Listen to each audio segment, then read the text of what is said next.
What's going on, guys? This is Gene Jensen, and it is time for your 2-minute tackle tip.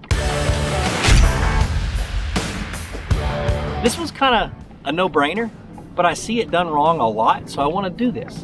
Okay, this is an oversized shaky head, but any shaky head, I'm just talking about shaky head fishing. All right, and a lot of people who have learned how to expose a extra wide gap hook or to hook an extra wide gap hook try to do it the same way with a shaky head, and they put the hook in all the way through straight across, and then they do this number to try to skin it, and you got a crooked worm that causes a lot of line twist.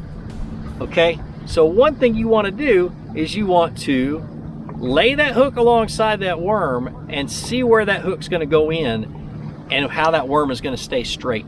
Okay, so watch. I mark that with my finger, I go down, I put that worm just barely in that, or the hook barely in that worm, and then I pull straight down. Is all I do. I just pull the worm straight down, the tip of the hook is right there. At Bass Bites, it's hooked. You got a straight worm, and you're not doing it a crazy way to cause your worm to bend. That's how you get your straight worm on a shaky head.